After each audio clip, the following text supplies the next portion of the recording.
we ready? Can you give me a thumbs up, let me know.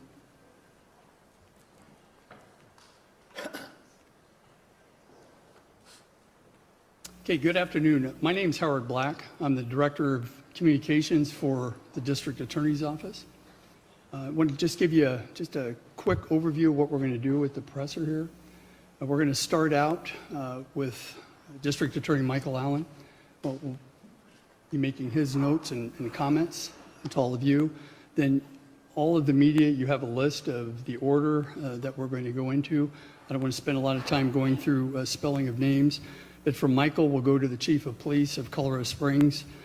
From the Chief, he'll introduce the Mayor of Colorado Springs. From the Mayor, we'll go to the past Mayor of Colorado Springs. From the past Mayor, we'll go to the SAC, the FBI, so the Special Agent in Charge of the Denver Field Office. From there, we'll go to the Colorado Springs Fire Department. And our last speaker will be County Commissioner, who will give her thoughts. Once we move through everyone giving their comments, we'll go to a question and answer period of time. I'll come back up here. We have two mics. We are live streaming this. We have two mics, and we'll get back to each reporter as you're asking the questions. At the conclusion of the questions and answer time, we will be moving into maybe a 2 or 3 minute delay in that we're going to be cutting our live feed, and then we will be bringing in victims and family members to speak to all of you. So with that, I'd like to introduce Michael Allen.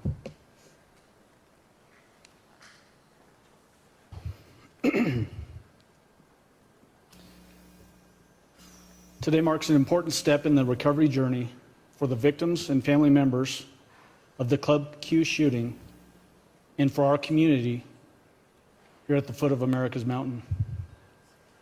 As District Attorney, I'm constantly humbled and honored to serve this community along so many people who are committed to the pursuit of justice. That pursuit can at times seem daunting and unrelenting, but through the strong relationships we have fostered here, the journey is one that we never walk alone. We walk it in service to this community and to the victims of this horrific act. Collaboration and thanks to fellow law enforcement agencies is paramount to this effort today. The relationships we have in the law enforcement community here in the 4th Judicial District is unmatched and speaks to the commitment to public safety shared by everyone in the Pikes Peak region. Colorado Springs Police Department had a quick and decisive response, including loading grievously wounded victims into patrol vehicles and rushing them to area hospitals. That is coupled by the response from Colorado Springs Fire Department, who did the same thing. Were on scene as quickly as they possibly could and began jumping to the service of people that were injured beyond belief. The efforts of both of those agencies undoubtedly saved lives. And I and this community are indebted to their service. I want to thank the FBI. Their extensive law enforcement response helped us build a case that reached a maximum possible sentence in a relatively short amount of time. Cases of this magnitude rarely are resolved this quickly, but it's thanks to the commitment, the resolve, the partnership, and the relationships we have in this community with our agencies, law enforcement agencies, that helped us get here. AMR and other emergency medical service providers at our local hospitals also played an integral role in saving people's lives as a result of the shooting that occurred on November 19th of 2022. I want to thank current Mayor Yemi Mobilati for being here today, as well as former Mayor and potentially more importantly, former District Attorney John Southers for being here today too. His insights into what we do in the DA's office, truly he's been a shining example for DAs across the state and is certainly a hero of mine. I also want to thank County Commissioner Cami Bremer for being here today as well, who represents the area in which Club Q sits. I'd certainly be remiss if I didn't mention the DA's office team that helped in this prosecution and really did a phenomenal job in reaching this result today. From Ben Hostetter, Reggie Short, Jennifer Veeman, all of the paralegals and legal assistants and those folks that helped us get here today. And then, potentially most importantly, lead detective from CSPD, Rebecca Joins, who is the consummate professional and has a dedication unmatched in my experience as a prosecutor and working with lots of detectives over time. Thank you, Rebecca, for all of your service to this community. I want to reiterate what this plea agreement is and what it means.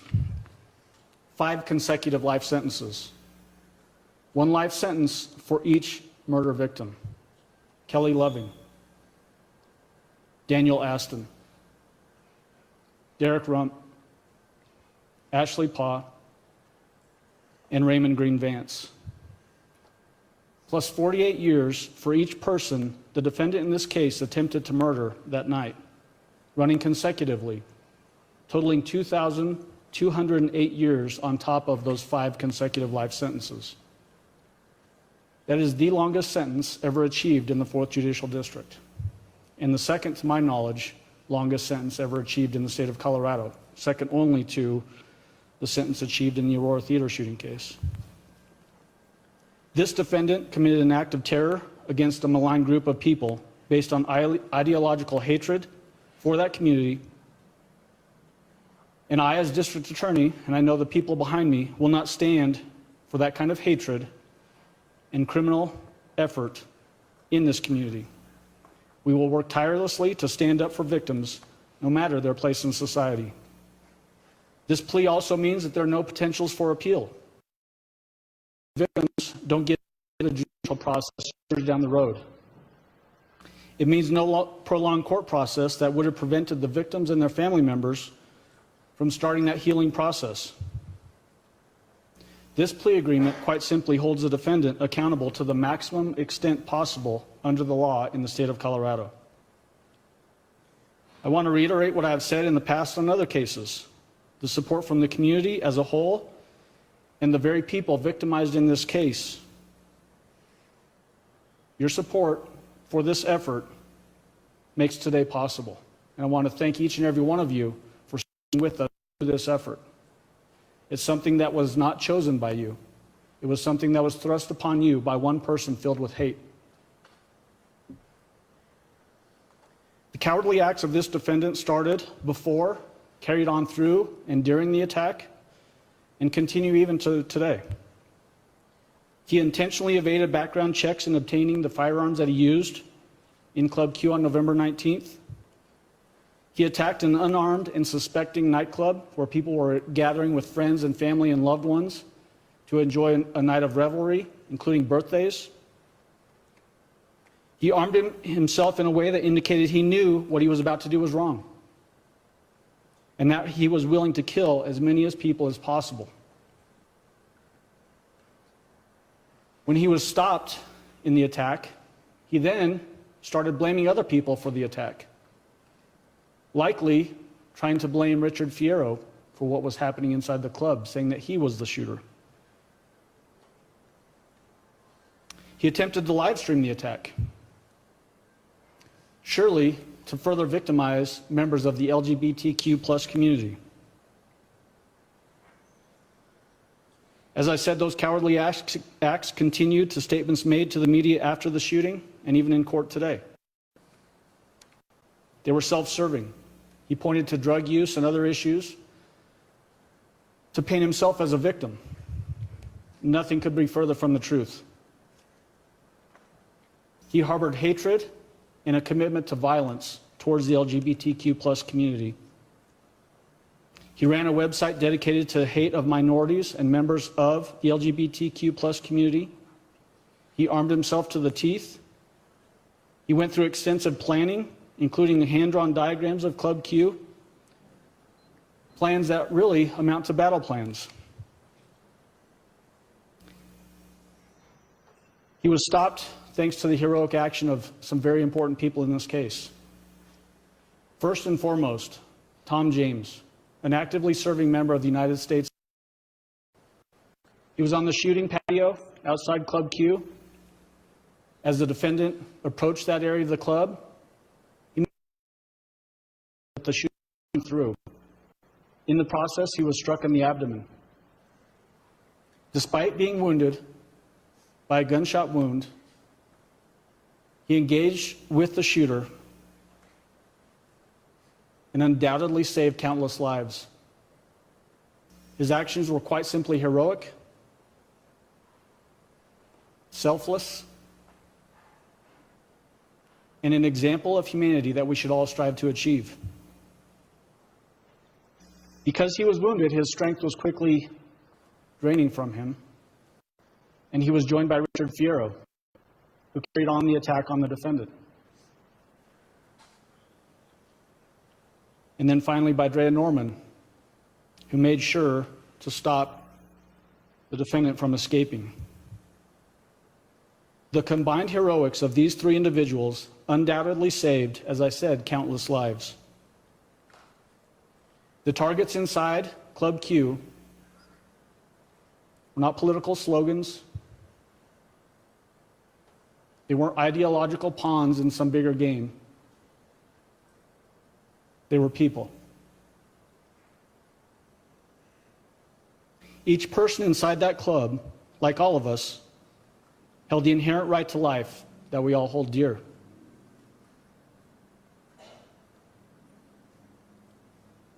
I want to talk just a minute about the guns that he used. The handgun frame that the defendant carried in to Club Q on November 19th was purchased by his mother, thereby allowing the defendant to escape any background checks that would have been required had he lawfully purchased that handgun. All other gun parts that were used inside of Club Q were similarly unserialized, meaning he evaded effectively all 18 background check requirements for the weapons that he possessed on November 19th and carried into the club to commit his attack. That evidence shows his intent.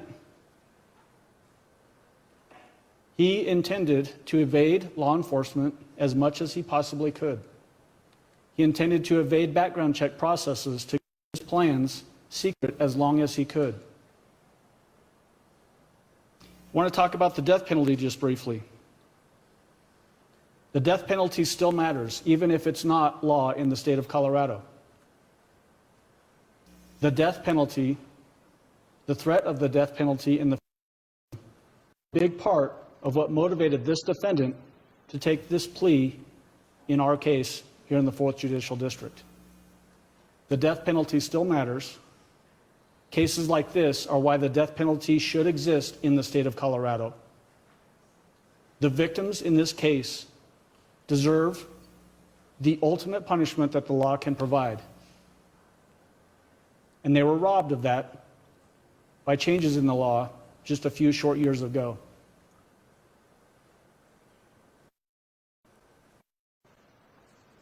With that, I want to close with some words from the Declaration of Independence, a founding document of the United States of America. We hold these truths to be self-evident, that all men, people, are created equal, that they are endowed by their Creator with certain unalienable rights, that among these are life, liberty, and the pursuit of happiness. And everyone in the 4th Judicial District in the state of Colorado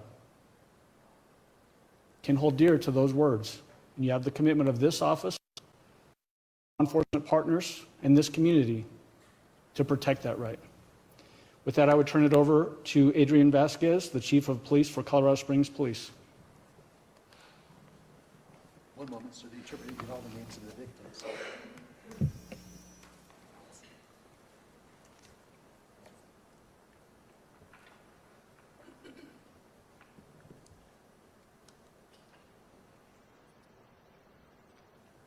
Thank you, sir. Well, thank you, everybody. Good afternoon, and thank you for being here on this incredibly important day. While the tragedy that began on November 19th of 2022 brought us down this road, today we have some solace that justice was swift. We understand that the families of those killed in the Club Q shootings will never get their loved ones back, and those injured will never forget what they went through, what they saw, or what they felt. But I want you to know that we will never forget. From the beginning, we've strived to give the victims the dignity and the respect that they deserve. Today, we remember those we lost, those who were injured, and all of those people still recovering from these evil acts. The sense of loss reverberated through our entire community.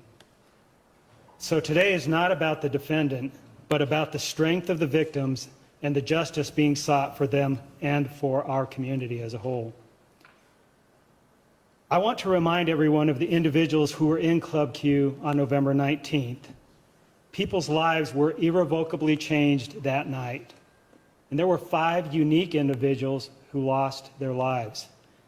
They were Kelly Loving, Daniel Aston, Derek Rump, Ashley Paw, and Raymond Green Vance. Thank you to the victims and their families for trusting in us to seek justice on your behalf.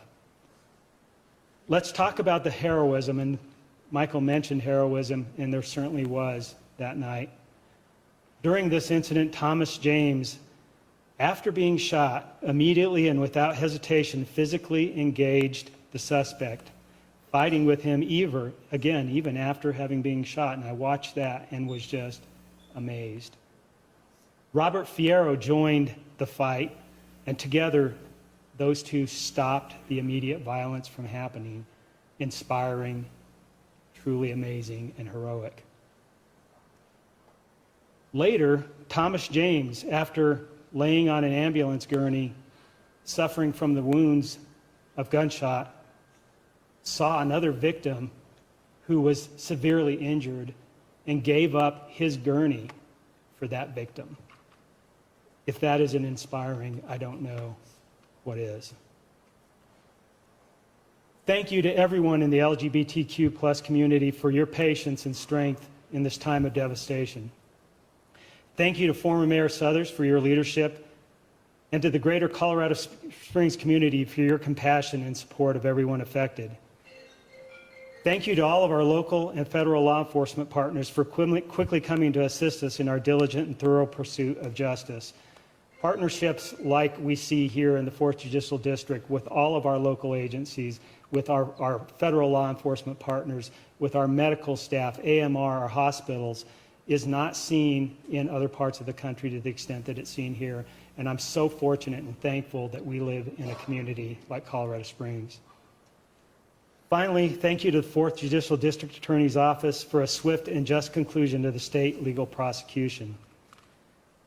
I have received a formal request from the United States Attorney's Office requesting that we do not release any documents, evidence, or videos due to their active investigation. While the conclusion of the state investigation has resulted in justice being found for our victims, CSPD will honor the continued pursuit of justice at the federal level and will not be releasing anything at this time. When the judicial process at the federal level has concluded, we will be releasing video and documents, but for now, we continue pursuing justice. I ask the media and every person who watched today's proceedings to remember the people shown or described are people who we care about. Please show them the respect they're owed by all of us. I know that no words I say today can change the loss of your family members. Words can't help those who were injured heal faster. They can't remove the trauma suffered by so many in the club and in the LGBTQ plus community. What I hope today does is remind everyone that you are not alone. Every member of the police department stands by you today, tomorrow, and in the future. We are here for you and have been honored to stand with you as you have shown the world what love and strength is. And with that, I'd like to introduce the Honorable Mayor Yemi Mobolade.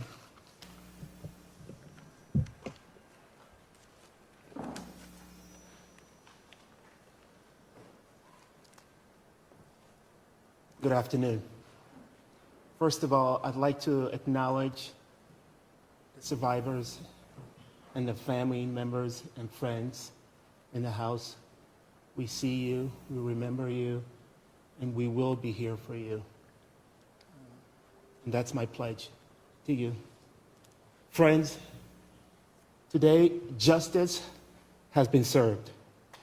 First of all, I'd like to thank District Attorney Michael Allen for leading this effort with professionalism, transparency, and the utmost respect for the victims, survivors, the family members of the LGBTQIA2+ community, and everyone in Colorado Springs and beyond who has been impacted by this tragedy. My thanks to Police Chief Adrian Vasquez and Deputy Fire Chief Jamie McConaughey and their teams for their response in minutes, hours, and now months that have followed. To our partners at the FBI and El Paso County, thank you. And to all those in the community and across the country and around the world who have supported the victims, survivors, and their families as well, we thank you.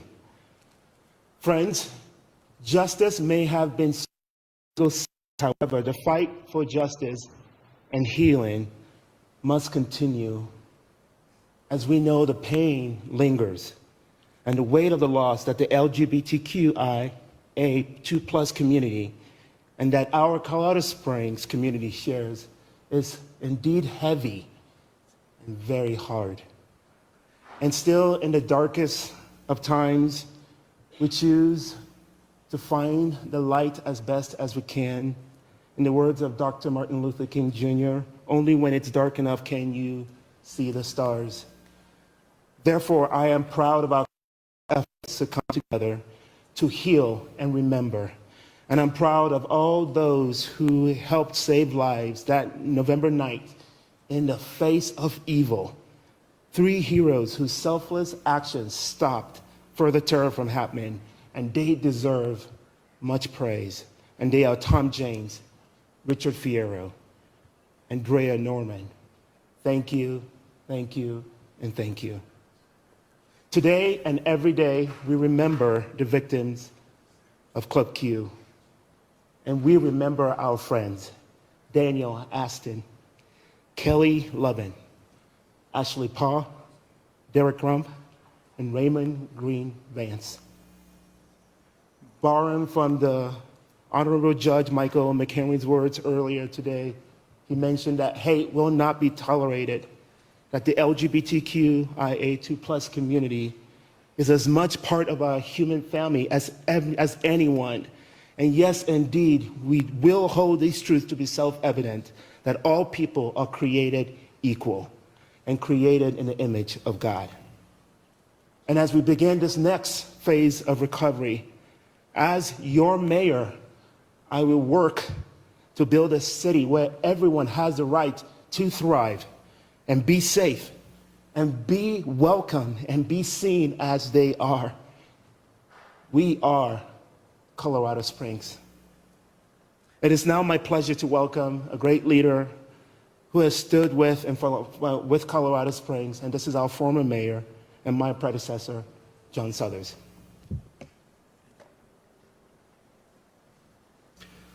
Thank you, Mayor. As I said the morning after this tragedy, it's our job as citizens of Colorado Springs and this entire community to ensure that our community is defined by our response to this incident and not by the acts of an evildoer. And I am absolutely convinced at this point in time that history will judge it just so, that our community will be defined by our response to this heinous crime. Given my career, I think what I can add most to this discussion is to talk a little bit about the response of law enforcement. I've had the opportunity throughout my career to either be involved in or an observer of major investigations of heinous crimes, beginning with the Columbine incident, the Aurora theater shootings. And I can assure the victims and our community that the law enforcement response that took place to the Club Q shootings was in the finest traditions of law enforcement. The response that night was immediate. Not only did first responders arrive in time to probably save lives among victims, they quickly secured the scene and ensured that this would be a absolutely excellently conducted crime scene investigation. Beginning that night, and the FBI was there within hours, that crime scene was secured, and I saw the meticulousness to which that crime scene was processed. And I knew right there that that would pay off down the road. Well, we're here today to acknowledge the fact that that incredible work that took place immediately in response to the crime has paid off with the disposition of this case. But the law enforcement response wasn't just the investigation of the crime scene and the follow-up. It was also making sure that the law enforcement agencies of the 4th Judicial District and the federal government, that their victim services programs were brought to bear on this case and for the benefit of the victims. Every single victim in that club was assigned a victim advocate. And that was very, very important. This was done right, and I, based on my experience, can assure our community and the victims of this crime that the disposition reached today, in light of the state of the law in Colorado without a death penalty, this is the best possible disposition that could have taken place. Justice was achieved to the maximum degree allowed under the laws of the state of Colorado. And I want to thank the law enforcement community that's represented here today for the excellent work that they did that resulted in this disposition. And with that, it's my privilege to introduce Mr. Mark McCulloch, the Special Agent in charge of the Denver Field Office of the FBI.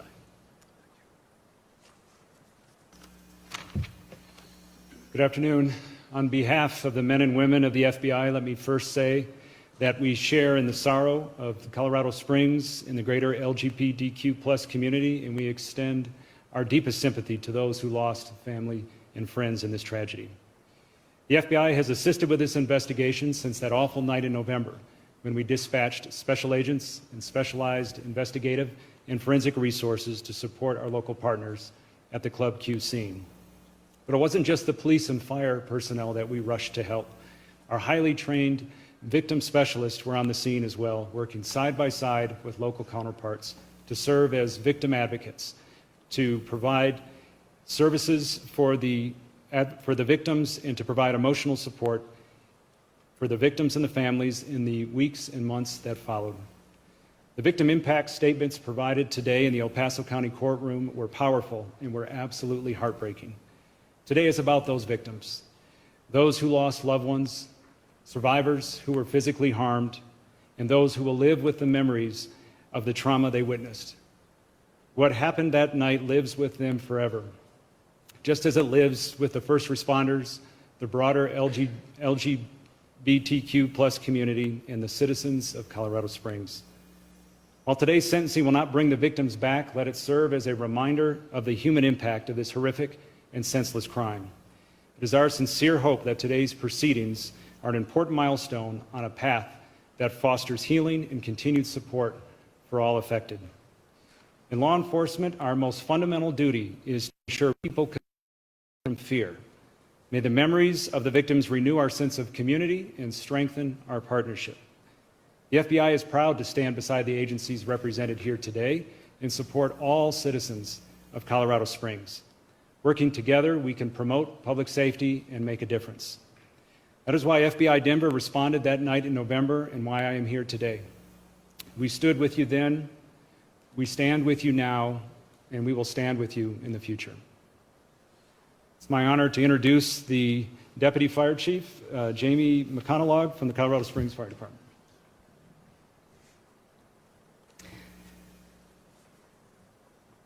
We recognize that lives were forever changed on November 19th. And that change happened in an instant for the victims, survivors, families, friends, the LGBTQ+ community, and thereby the community of Colorado Springs. In a world that can seem full of hate, Club Q provided a safe place for those to be their true and authentic selves. In an instant, a place normally filled with happiness and hope became one of tragedy and sorrow. As the mother of a gay son and the leader of a department of unique and diverse human beings, I feel your pain and I grieve your loss. As a department, we want you to know that we will carry your instant on our hearts forever. Every firefighter who raises their hand to serve is called by their heart to this profession and was honored to serve their community and their loved ones with the life-saving measure performed that fateful day. The heroism of the civilians that risked their lives to detain the shooter is the most important first step in this tragedy. I am confident that these three role models did not wake up that morning thinking about the difference they were going to make in many, many lives, yet through their bravery that occurred. Typically, in incidents of this nature, firefighters are staged on scene, awaiting the opportunity to do their jobs, while law enforcement do theirs, to ensure the safety of the scene and so that additional lives are not lost. Their heroic actions are what allowed our law enforcement officers to swiftly engage, thereby allowing the 39 firefighters that responded on 15 different units to include 4 engines, 3 trucks, 2 battalion chiefs, a tactical medical emergency unit, 4 rescue squads, and 2 medical lieutenants to immediately render aid as soon as they arrived on scene without delay. Without these heroic acts, there is no doubt we would be telling a very different story today. I would also like to commend our police officers that flooded the scene and very swiftly provided medical care as well. Their quick actions undoubtedly saved lives. We appreciate the support and response of our mutual aid partners, Fountain, Security, Monument, and Falcon Fire Departments, who assisted our ambulance transport provider, American Medical Response, by providing additional transportation and advanced life support medical care to the injured as our emergency medical system was overrun with the transport of 17 patients to local area hospitals. I would also like to acknowledge our hospital systems, UC Health and Centura, who virtually received no warning of what was rapidly approaching their emergency department doors by ambulance, fire, law enforcement, and those that were injured and drove themselves. With the first call coming into the dispatch center at 11:56 p.m. and the last victim transported from the scene at 12:29 a.m., this left little time for the trauma service lines at both hospitals to spring into action and immediately address numerous full trauma responses. The critical medical intervention that was provided made a significant impact on many lives. The saying that it takes a village was truly present on this day, and the collaborative work that we do within our community and region to prepare for mass casualty incidents well before the incidents unfold was felt in our community that night and certainly made a positive impact on the outcomes of the many that were injured. While we're proud of our efforts and the collaboration of our entire community, we will always be saddened by the lives that were lost and our inability to save all who were put in harm's way. Your loss will always be ours as well. Incidents of this magnitude do not just go away because the call ended, the last patient was transported, or the threat was mitigated. The grief, fear, anger, and so many other emotions may not go away today either because there is a conviction. While we cannot change the events of the past, we know that hope will always live on. Harvey Milk, the first openly gay elected official in California, who was assassinated in 1978 because of who he was, once said, "Hope is never silent." And it is our hope for every person that has been impacted. Today is where healing may begin. Thank you very much. And I'd like to introduce Cammie Bremer, Chair of the El Paso County Commissioners. Good afternoon. Today we gather here united as a community, bound together by a shared grief and a collective determination to heal. We condemn the heinous actions surrounding the tragedy that unfolded at Club Q, an act that shook our community to its core. But amidst the darkness, we find strength in the resilience and unity that defines us. First and foremost, let us express our heartfelt gratitude to the brave first responders who rushed into danger without hesitation. These selfless individuals put their lives on the line to protect and save others, embodying the very essence of heroism. Their courage and dedication remind us of our community's unwavering commitment to one another. We extend our deepest appreciation to the hospitals and medical professionals who worked tirelessly to provide swift and compassionate care to the wounded. In the face of unimaginable tragedy, their expertise and unwavering commitment to healing became a beacon of hope. They have shown us the remarkable power of compassion and resilience in the face of adversity. I also want to thank Michael Allen and the entire District Attorney's Office for their tireless efforts to bring justice to those affected by this senseless act. Pursuing justice is a critical step in the healing process, ensuring those responsible are held accountable for their actions. We stand together to support their work and dedication to seeking justice for every life impacted by this tragedy. Let us focus our energy on healing as a community. The wounds inflicted upon us are deep, but together we can find solace and strength in one another. We must embrace our differences and stand as a united front against hate and against violence. By fostering empathy and understanding, we can build bridges that span all divides, reinforcing the resilience of our community. In the days and the weeks ahead, let us continue our support and compassion for those most affected by this tragedy. Let us remember the victims with love and honor their memories by striving to create a community that rejects hatred, violence, and division.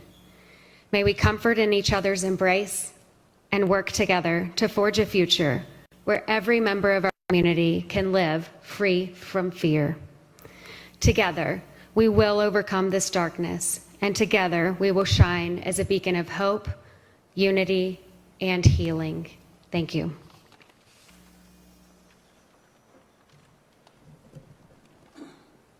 Okay, let's move into questions. A reminder, we're going to have 2 mics, and please, before you ask your question, we get a mic to you. Questions? Pauline.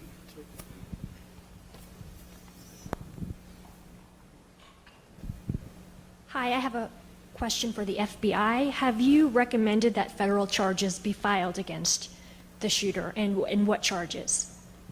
So I can confirm today that the Federal Bureau of Investigation has opened a federal investigation in coordination with the Department of Justice, the Civil Rights Division, and the U.S. Attorney's Office for the District of Colorado. In terms of the outcome of that investigation, it's still ongoing, but I would refer any questions about federal prosecution to the U.S. Attorney's Office for the District of Colorado. Next.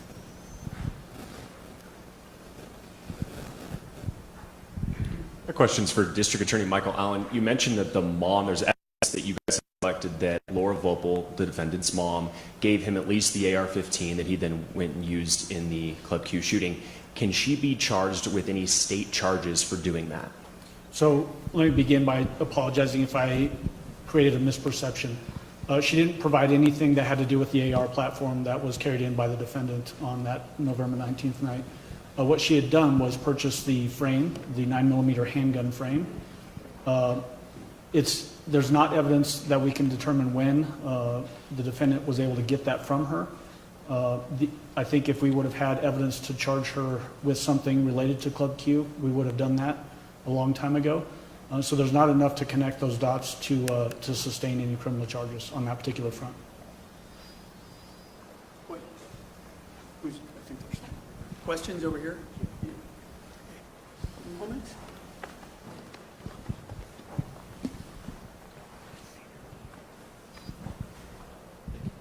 My question is also for the DA. I was wondering, in court, you had talked about how it's important to the community and to you personally to have those bias-motivated charges as well. Can you talk more about that? And then also, did you have a reaction to the shooter seeming to kind of search for words, have to think about if he understood what that meant? Sure. Anytime we have a heinous criminal act, it's natural for us as people to want to know why something occurred. And those bias-motivated charges are why this occurred. And I think it's important to note that Colorado, as a state, has decided to include that as a potential charge to outlaw hate that is coupled with criminal activity. And that's exactly what those bias-motivated charges do, is they couple that hatred thought with criminal activity. And we're not going to tolerate that. We're not going to tolerate that here in the 4th Judicial District. More importantly, though, in lead up to what occurred here in court today, we had extensive meetings with all of the victims that were willing to participate in those. Some people are too traumatized to participate in those conversations. But the ones that could and were willing to engage in that, it became very apparent that overwhelmingly it mattered to them. And so for that, as the district attorney here in the 4th Judicial District, if it mattered to them, it mattered to me. As it relates to the defendant's conduct, as I said, he's a coward. Anytime you go into any establishment and you arm yourself the way that this defendant armed himself, knowing that where you're going and what you intend to do there, that the people inside there are unarmed and unable to effectively counter the firepower that you're bringing in, that is the epitome of being a coward. His statements to the media leading up to this plea today also indicate how cowardly he is, attempting to shed some sort of blaming his drug use and steroids he mentioned. Cowardly. He knew exactly what he was doing. That's why he armed himself the way he did. That's why he wore a vest, a tactical vest inside the club. That's why he had flashbang devices attached to his vest. He knew what he was doing was wrong. He knew he was attacking an unarmed group of people, and he did it in a cowardly way. That's why when Tom James and Richard Fierro engaged with him, that's why he's tried to blame them for the shooting. He's a coward. And the comments and his actions in court today belie that idea, that he's a coward. That's why he struggled, coming up with the words and the justification for why he was taking the plea.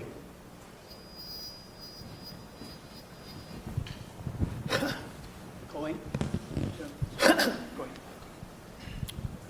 My question is for Mayor Yemi Mobolade. So during the hearing, many of the survivors say they still felt the terror of that day when they go to the grocery store, when they're at a gas station.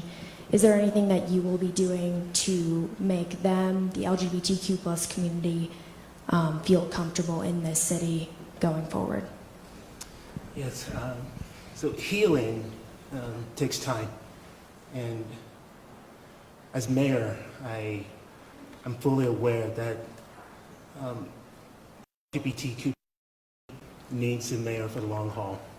So I don't have any specifics, but I will tell you that I'm connected with a number of the members of the LGBTQ plus community, and as they need help as mayor, I'll be here to assist them. Because this is going to be a long journey as the pain lingers in our community. If I could just add something to that real quickly. So there are efforts underway currently to build and start a resiliency center that is directly aimed at the LGBTQ plus community. Those efforts are underway. Members of my office have been involved in that, city officials as well, and then members of the LGBTQ plus community as well. So that will be hopefully a safe haven that will be able to address those concerns and help them through the healing process and to feel safe in this community. Every person, as we've said before, in the 4th Judicial District deserves the feeling of safety, to be at the grocery store and not have to worry about a shooting, to be at a nightclub and not have to worry about a shooting. But if a shooting occurs, know that we will use the full force of our efforts in the law enforcement community to hold them accountable. DA Allen, this question's for you. I'm sorry, I'm over here. That's okay. Can you explain why you accepted the no contest plea on the bias-motivated crimes versus a guilty plea? Because quite simply, the result is exactly the same, that he is found guilty in a court of law. It carries the exact same weight as if he had entered a guilty plea. More importantly, it was important that this case be marked for what it was, which was a terror attack based on hate for a particular community. But wanting to make sure that we achieve the quickest solution to this case to lessen the burden on the victims and the victim family members. If this case had proceeded towards a trial track, there's so many examples out there that this thing would have drug on for quite some time, which would have prevented folks from getting into that healing state that they can hopefully get into now, where they can stop worrying about what's happening in this case and can start worrying about how they heal and how they recover from this. And so that was a small price to pay, knowing that it's the exact same result, but getting a quick resolution to this case, knowing that it shortcuts any potential for appeal, as I mentioned earlier. That's a huge one. When we have, community impact cases like this that go to trial, you have mandatory appeals, you have other things that happen in the case, and it just continues to reopen the wounds for victims, and this prevents that as well. So it was a very small price to pay to achieve the maximum potential sentence in this case. Mr. Allen, I had a question for you. Do you have an opinion on whether federal charges should be pursued by the U.S. Attorney's Office against this defendant? So, obviously I don't have any jurisdiction over the federal system. I can't dictate how or what is pursued there.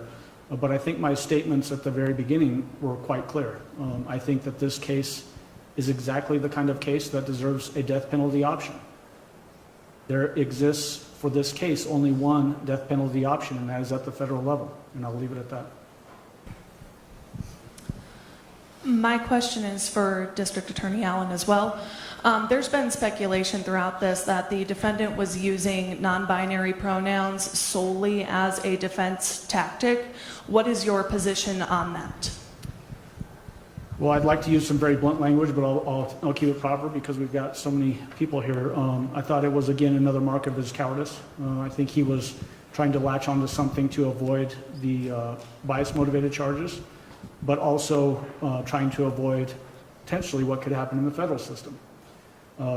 As I said, the death penalty in the federal system, I think, is a big reason why this defendant decided to take a guilty plea with the sentence that we achieved in this case. Part of that is that in the federal system, if you show substantial mitigation, so if you take full responsibility at the state level, that can sometimes avoid a federal death sentence pursuit. Whether that happens or not, again, is up to the federal U.S. Attorney's Office. But undoubtedly, both the fact that he decided to take a plea in this case, plus that idea that he was trying to mitigate the bias-motivated charges or the hate charges, I think really, again, strike to his cowardice. He was willing to carry out the most horrific of attacks on unsuspecting victims, and yet didn't have the courage to stand up and face the potential most serious sentence that he could possibly face.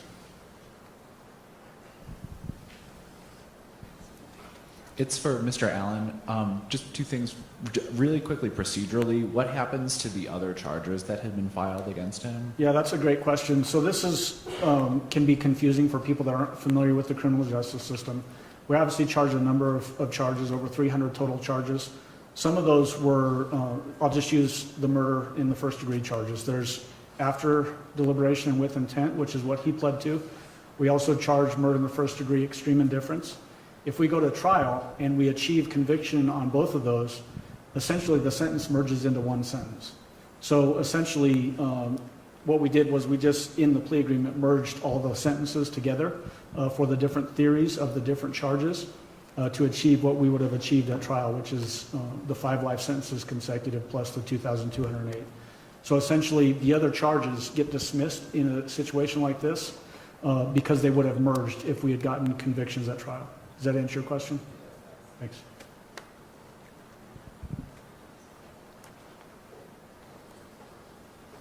I guess this will go to DA Allen as well. Can you tell us where he will serve out his sentence? Where will he be held? I hope he serves out his sentence in the smallest, most uncomfortable cell that the state of Colorado can provide him. As to which particular facility, I have no idea. The process for that is that he will be transported from the El Paso County Jail into the Diagnostic and Regional Diagnostic Center up in Denver, which is run by the Colorado Department of Corrections.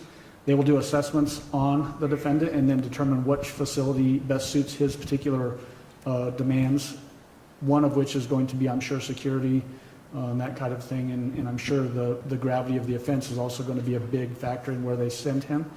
I would suspect it'll be at a maximum security prison with the least amount of liberty that he can possibly achieve.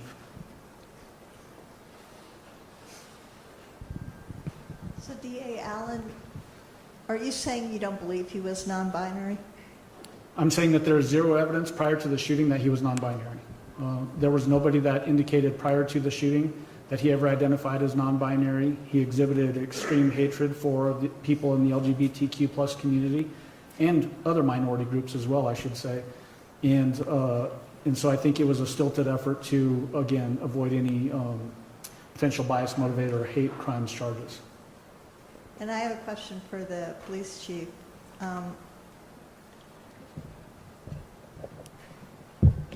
When you interviewed him, and he said that he was non-binary, whether he was or not, did he explain why he went after the LGBTQ community? So obviously I wasn't the one interviewing, and our team will provide that as part of the interview, as part of the evidence that will go to the federal prosecution. So we won't be answering any specific questions about what he might have said during interviews and things like that at this time. Let me just add something. So he didn't actually submit to a lengthy interview. In fact, it was a very perfunctory interview. It was not in length at all, and I don't believe that he ever said that he was non-binary at that time.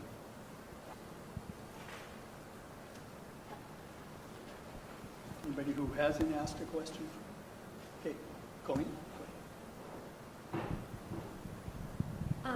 I have another one for Mr. Allen. There were some people speaking today in the court who, expressed anger against the suspect's mother and grandparents for not doing more to stop them. Now, looking back on what happened with the first case, with the bomb threat case, do you have any regrets about anything that you did with that case and pursuing it? The biggest regret I have in that case is that his mother and his grandparents didn't participate in the prosecution effort.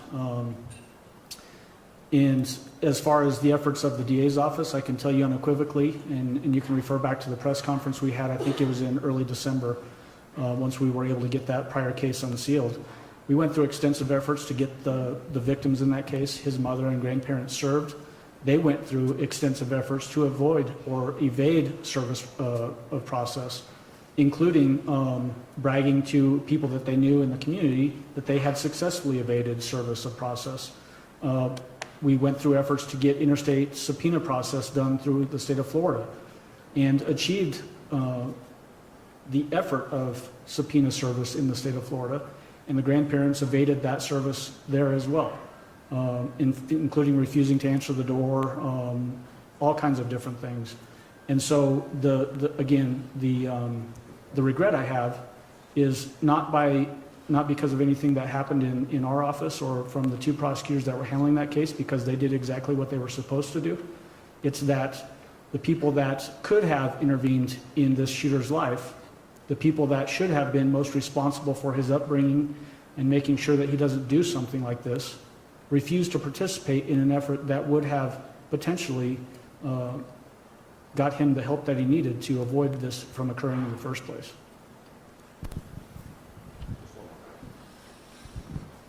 DA Allen, this is something I've wondered since you held that press conference about the court-ordered subpoenas. How can 3 different people willingly violate court-ordered subpoenas? How is that not a violation of either Colorado law or federal law? And if it's not, should it be? So you're missing a particular step in that, Sean. So essentially, it's not a court order until they're effectively served with a subpoena, and they were never effectively served. Until you hand them a subpoena, they're not effectively served. So there's no violation of any laws or anything like that or a court order. Does that answer your question? Yeah. Okay, a couple more. If there are any additional questions out there? Okay. Thank you. What we're going to do now, we're going to cut the live stream. We're going to take a couple-minute break here, maybe give our interpreter a little break, and then we will open it up to questions for some of our families and victims. Thank you.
Okay, so are you gonna need my corners again?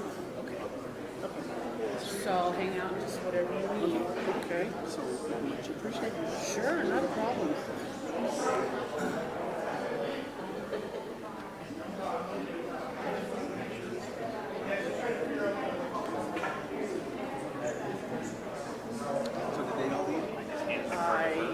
Okay. Yeah, no worries. So it sounds like they're going to be doing like a press conference style again with the survivors. So I think that's more so Maggie's stuff. Like your stuff right now is probably going to be yours. The stuff like right now that they're about to do is more so yours. Yeah. Yeah. I think they want me to cover. Yeah. Michael Anderson? Okay. Yeah. I did. Yeah, yeah. It's on there, no? Okay.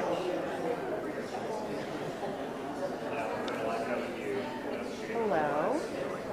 Hi.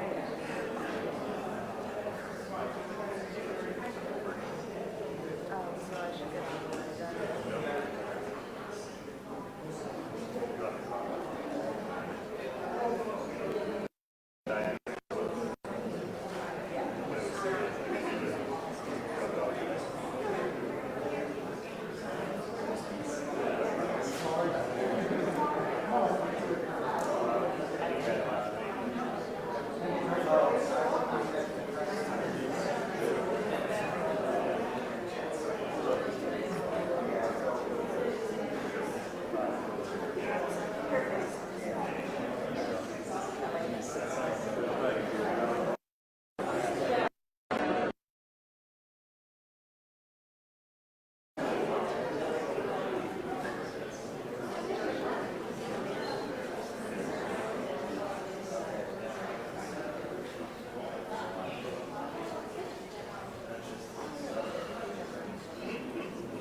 Right,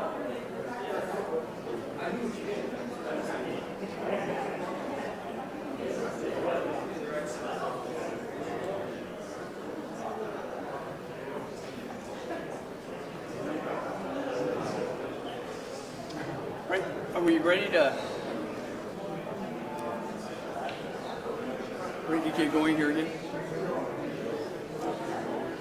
Right.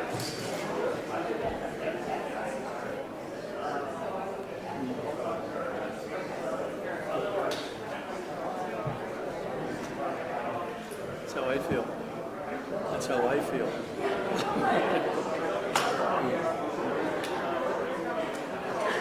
So this is gonna be very, very informal at this point. So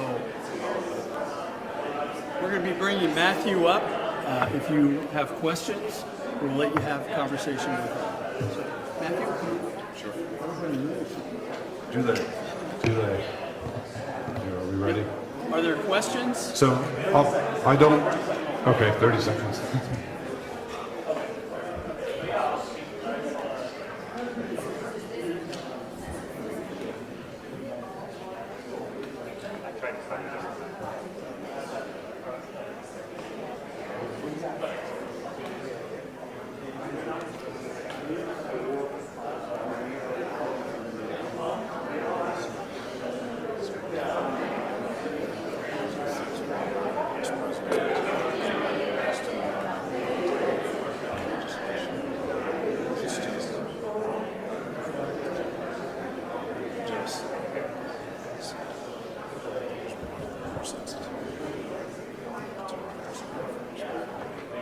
Okay, ready?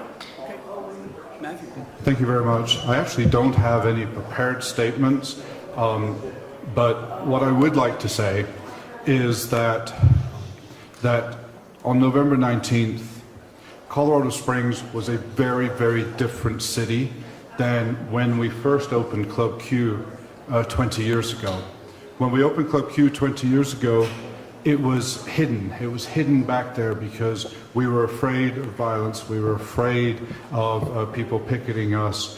None of us were out in our professions, and we were keeping our relationships a secret. I must say that I am incredibly proud of Colorado Springs for the reaction and the response that we had at Club Q on November 19th. I was immediately, from that evening, I was immediately reached out to by Mayor Suthers and the Chief of Police and by Michael Allen, and immediately you saw them putting into place an entire army of people to start supporting us as a community, to start supporting our victims and the rest of our community.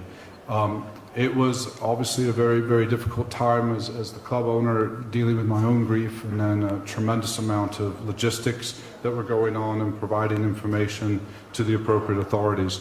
So again, I just would like to thank this city. I'd like to thank the administration of this city, from our police departments to our district attorneys to our fire departments, and certainly the FBI has been tremendously helpful.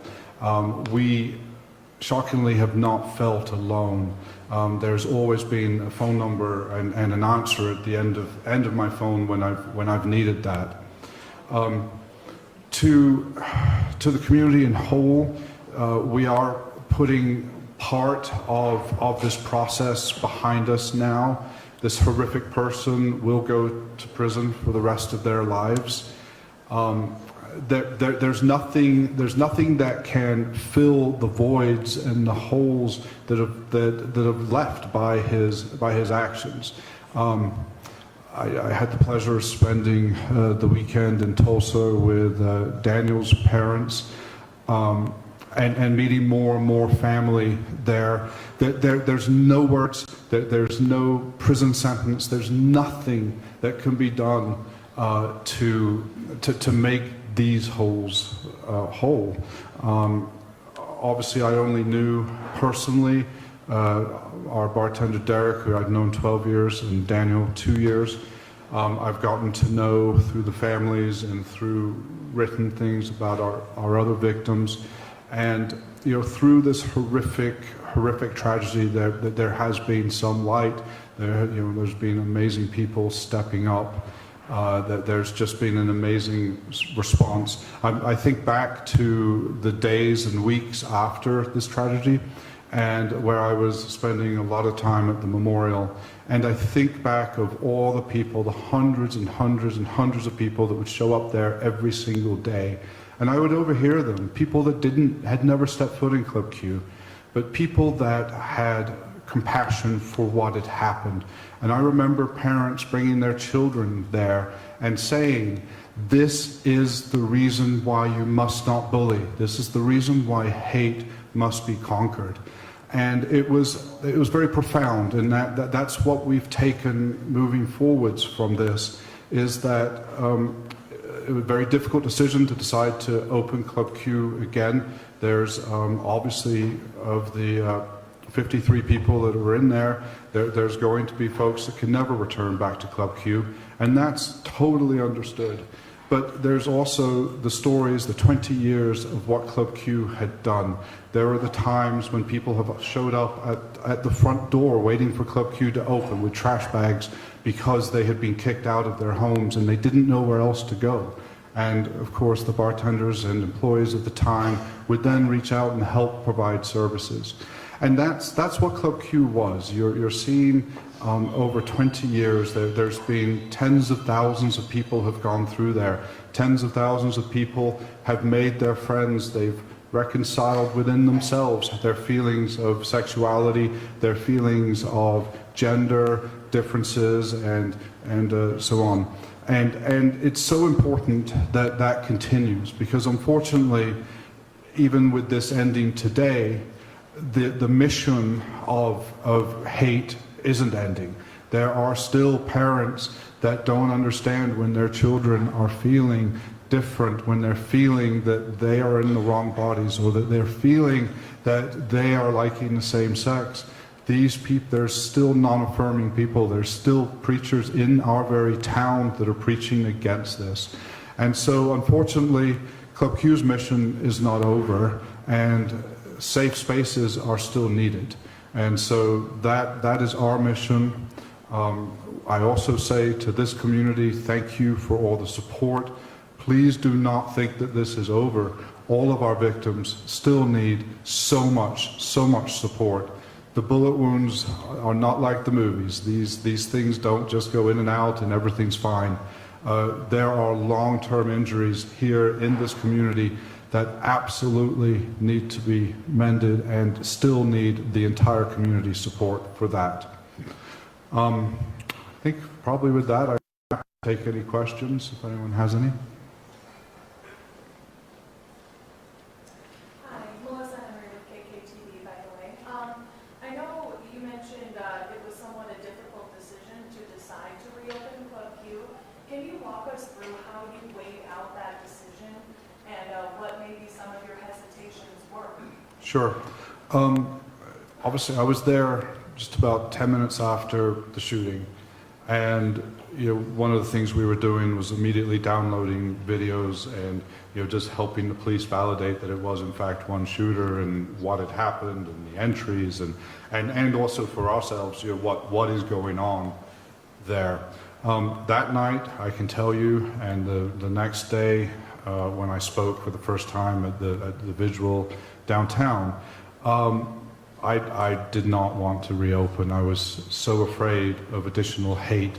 And the saddest part of this is immediately after this, that evening standing in the parking lot of Club Q, we were starting to get messages and messages from around the world, people that knew me, Australia, time zones, people were waking up to this news. But with that also came a level of hate. We received hundreds of emails stating that our heroes had stopped God's work and that there should have been more people killed in this club. And those really affect you. And so part of the decision making is that we reopen. How does that look? Are we still a target, and do we want to go through this again? It took me 10 days to come to that decision. I had input from thousands of people, thousands of previous customers, people that I had known, strangers that I had known, from letters to emails to, just people stopping me. I was meeting with the DA and had a bite to eat before, and someone stopped me in the street. I've been to Club Q multiple times, you must reopen. And so that is the message that we've had, and at that 10-day period decided that yes, most importantly, hate cannot win.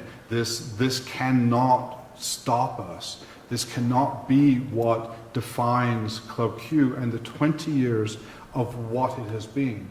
Because my son came out when he was 13. He still needs Club Qs, even though he's part of an affirming family. And there's just a whole generation that does. And so this person, this act, is not what's going to end Club Q and prevent generations or the next generation from having their safe space, their place to find their friends, their chosen family, their feeling of belonging. During the this morning, a few of the survivors who were there mentioned that they felt that their safe space had been damaged, if not destroyed. Do you think that's going to be a challenge, rebuilding the sense of security going forward? It's definitely a challenge, and it's a challenge. We've been working very diligently behind the scenes. There are plans that both the FBI has worked with us on security plans, as with the Colorado Springs Police Department. So yes, the reopening of Club Q will involve things such as metal detectors, such as duck and hide areas, things that one should never have to plan for when opening a business. When we opened Club Q, we were thinking about what color schemes do we want, and what's the most effective way to get in here, and how can we serve the most drinks, and what does the stage look like. And now this rebuilding process has been dominated by safety concerns. And that is something that in this country, are we proud of that? Are we proud that the gun violence is so prevalent, and that the hate is so prevalent, and that there's still now people that are legislating against us and propagating this sort of hate, that I now need to rebuild a club and almost make it bulletproof just so that we feel safe? That's not moving forwards, and that's not an America that I'm proud of, and we need to change that.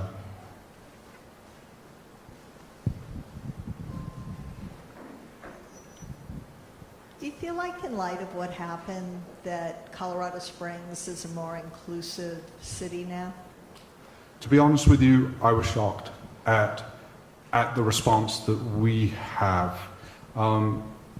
Yes, so I think that, if anything, the hearts and minds of so many people, that the needle has been moved just a little bit, and that this city showed so much compassion and caring, strangers, all walks of life. On that day and subsequent days thereafter, there wasn't Democrats and Republicans. There were just people, and there were just people here in the city who were sharing love and shared grief for us. And so I'd like to say that it's really easy not to think about people that are different than you, and especially if you're not exposed to that in your daily life. But people that are different than you, that you have to think about it. You have to step out and, this is how they're feeling, and we must make sure that we protect everyone here.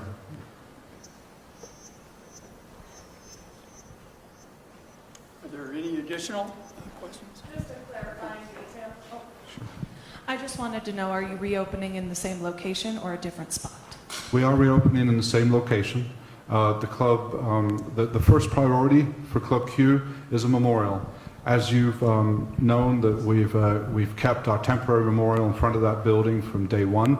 First day that it was given back to us by the FBI, that memorial was moved, and there's still dozens of people that go there every single day to remember what has happened. We still have pictures up there.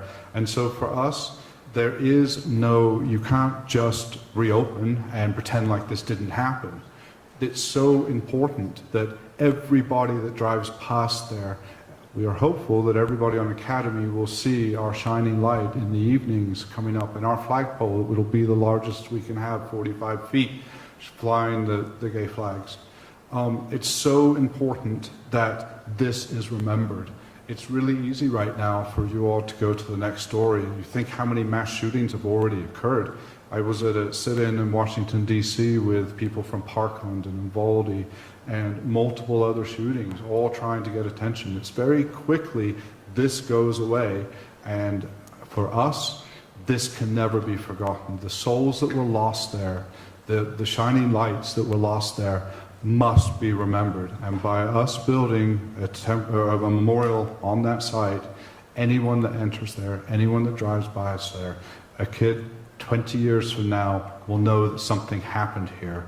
And it's the same as, if you walk into the Stonewall bar, they've done it very well. They talk about, the riots and what's happened there, and the history is told. And we feel that that is critical, that this cannot be forgotten. And as long as I'm around, it will not be forgotten. Thank you. Great. I know that we've had some attrition on family members or victims who would like to speak. Are there any additional folks who would like to come down and be interviewed? Okay, I don't want to put anybody on the spot. It's totally up to you.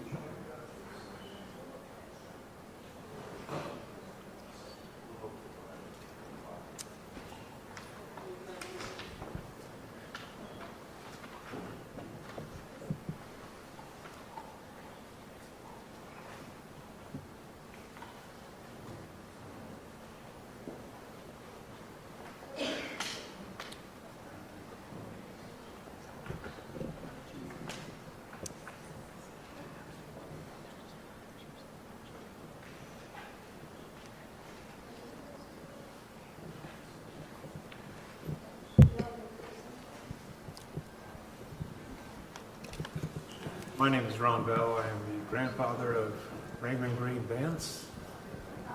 My wife is Stella. This is, for me right now, I just want to show appreciation to the DA's office, to the prosecutors, to all of law enforcement for taking this from day one to the conclusion today. I'm very grateful. And I'd like to kind of deliver a message of hope, my hope. Hope that those who have younger people in a position of trust, maybe we find ways to teach them appreciation, teach them tolerance, teach them to be welcoming to those around them, teach them to live and let others live. More of that might have had an effect on this. Thanks.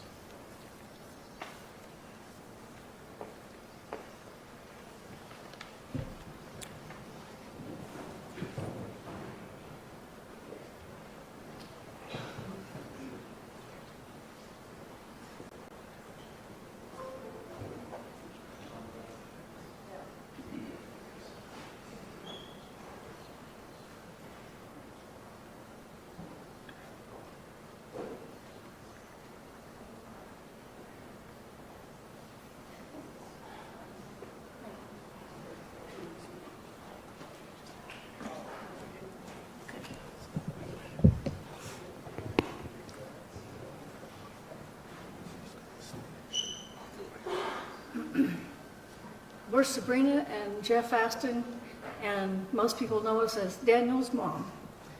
And Dad. And Dad. I'm selfish. Yeah, we just wanted to say how appreciative we are to all the people like Howard and the DA's office. They really came up for us, and we just can't thank everybody enough. Friends, family, everybody has been really, really good to us. And we're glad that this part of this journey is over. It's not going to bring Daniel back. I think that at least we got one thing done. So, let's see. Yes, we're just thankful that we've got this far in the process, and I'm really glad that the federal government is still investigating this case, and I hope they do press charges, and I hope we get a death penalty out of this, because even that is more than this monster deserves. Absolutely. That's Any all I have to questions? say. Are there any questions? I just had one question. What was it? Let's get the mic so everybody can Yeah, hear. because I'm hard of hearing. Hi, I was just wondering what it felt like to walk out of that courtroom after the judge sentenced him or them to over 2,000 years. in Even though prison. I was relieved, I think we both were still real shook up. I was nervous the whole time. I felt like I was shaking, and I just he was so not acting remorseful. And he's a coward for not even speaking up, and that upset me. Like I said, I'm still kind of in a shock mode right now. So, how do you feel?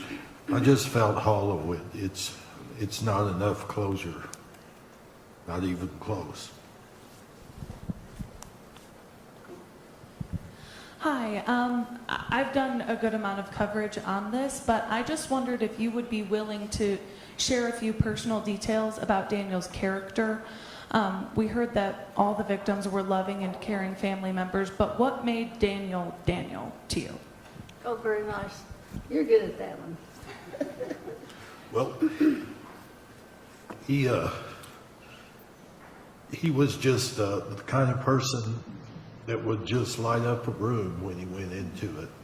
And he had charisma, he was kind, he loved everybody. If that monster would have known him, there was no way that he could have killed him, because Daniel was just as sweet as anybody could ever be. Had these beautiful burning blue eyes, a contagious smile, and he was just a loving, wonderful human being with a lot of talent and a lot to offer the world that has been taken from us, and we'll never get to take advantage of all that he had to give us still. He never knew a stranger. We have had so many people come to us that have known him since he was a child. Some of them, all different stages of life, and they all said, Daniel helped them. Especially when he had friends that were like transitioning like himself, and he would coach them and give them, tell them how to do it, and and be supportive, whichever way they went. And like I said, he didn't know a stranger. He came here 2.5 years ago, and we were shocked at how many people he knew. Until he passed, we didn't have any idea that he had met so many people, and people got up and talked about him. So he had a personal effect on a lot of people. And we just got back from Tulsa, Oklahoma, and we were just showered with love. So many people there. They had T-shirts with Daniel Aston's name on it. So it was very heartwarming. That's where we're from, Tulsa, Oklahoma.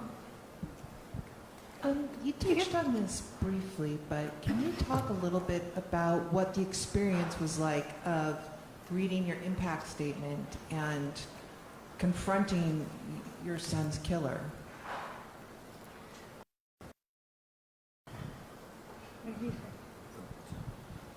Well, I thought I did pretty good at the time, but then after hearing everybody else, everyone was so articulate and in explaining what the experience was like to them and what had been taken from them. And I was just, everything that everybody else said too, I was like, yeah, ditto. I agree with that. Yeah, that's exactly how I feel. I just wish I would have said more, and talked to him directly about what he had done to us and to so many other families here. I mean, was it cathartic? Was it empowering? Were you able to get anything, any power back, or, you know? I think it helped me some because I had a real hard time writing just that little bit that I spoke, and I could have said a lot more, but at least I was able to say it and get through it, and so yeah, it did help because I wanted to face him and tell him how he hurt us and hurt so many other people, not just us. Believable. Hi, my name is Maggie. I'm with Channel 5 News. Do you wish the defendant would have addressed the courtroom when given the opportunity? Say that one more time. The defendant, do you wish they would have addressed the courtroom when given the opportunity? Yes, I do. I think he should have. I think it was cowardly of him not to. Yeah, I couldn't believe he wouldn't speak up. I mean, that he just, he let his attorney, talk for him. I think that when he did that call to the AP, that was a ploy, to act like he was remorseful and I'm off drugs now. And he wanted that hate crime out. I really believe that. And I do not believe he's non-binary. I think that he, made that up, after he got arrested. So to make himself look like he wasn't hating on the LGBTQ plus people. And I think him and his mother staked that place out for several different times to get the layout, and I think that's how he was able to do what he did, the damage he did do. So. Sir, I believe it was you. Forgive me, I'm keeping a lot of speeches straight, but did you say you believe Daniel would have forgiven the shooter? Did I say what? Did you say that you believe Daniel would have forgiven the shooter, but that you weren't able to? Was that you? No, that's what I said. That's what you said? Yes. I don't think he would have forgiven him for killing the other, Derek and Kelly and Raymond and Ashley. But for himself, I think, he was that kind of person. He would, he probably would forgive him. And that, I don't forgive him ever.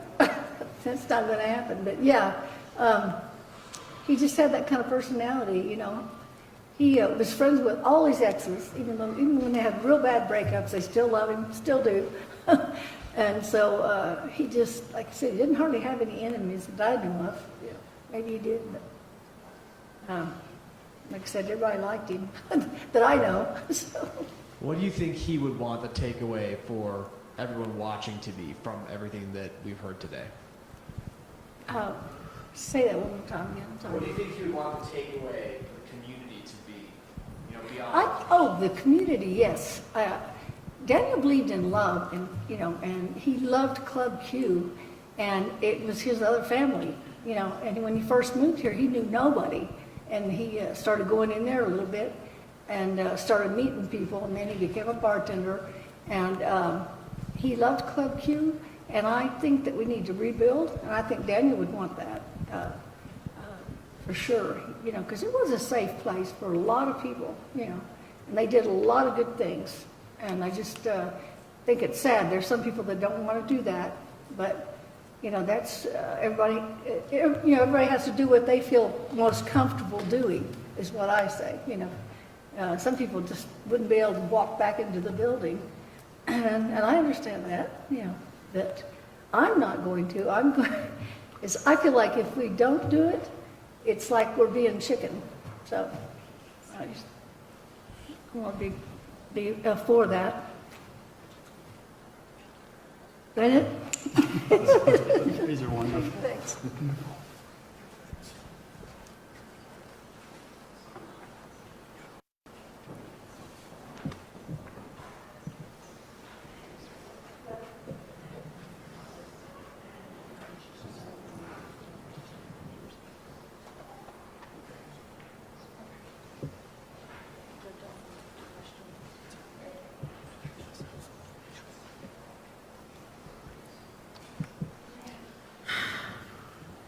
A lot of you know me. I'm Ashton Gamblin. I was the Club Q front door girl.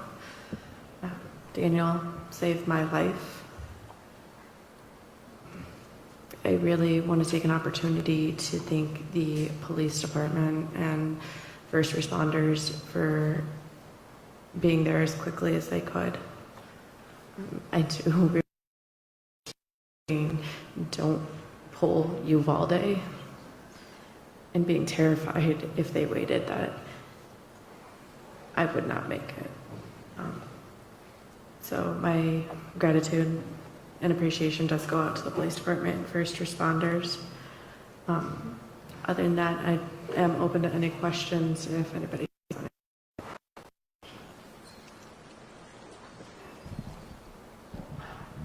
While the defendant did not address the court directly, his attorney did read a statement saying that he felt remorse and there was nothing that they could do about the situation, they were sad about it. Do you believe that they do remorse?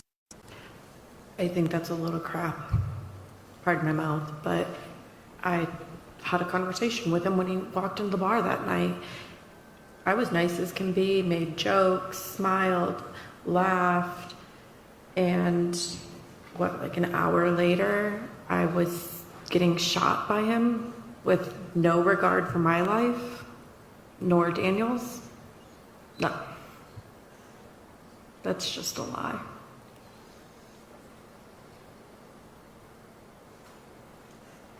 You good? Are there other questions?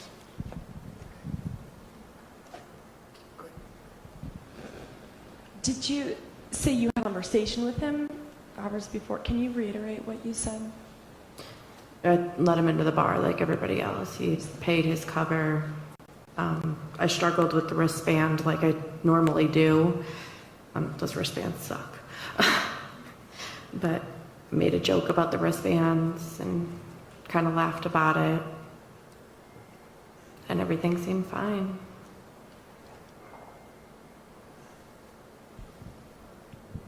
During the impact statements, a lot of the victims and survivors talked about the lasting impacts this shooting has had on them. Some of the survivors saying they're still cleaning their bullet wounds to this day. Could you talk about your lasting impacts from this shooting? I will kind of be vague with that answer. No, I suffered several injuries. And yeah. Would you start over? No worries. I'll be kind of vague with that. I suffered several injuries and I go through a lot. Every day is a recovery day for me. Mentally is exhausting. It does help to have the Club Q family around. But every day is just a recovery.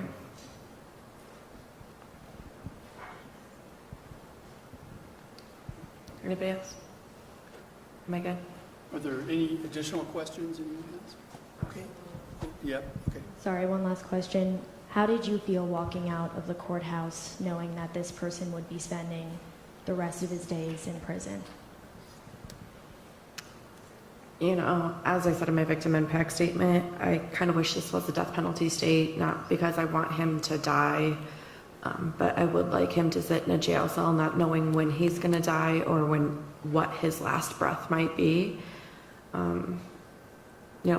Life in prison right now is as good as I'm going to get, and I'll take that.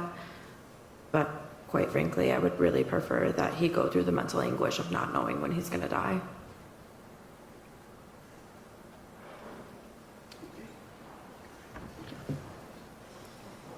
Pam, Robert, are there any additional?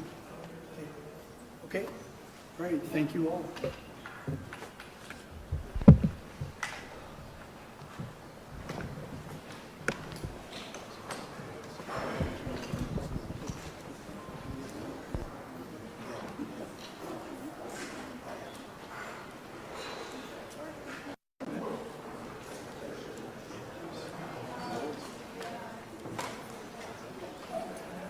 Go ahead. No, I after you, sir. can't. You've had a longer day. Please. I have. The only reason why I know which one was mine because Channel 4.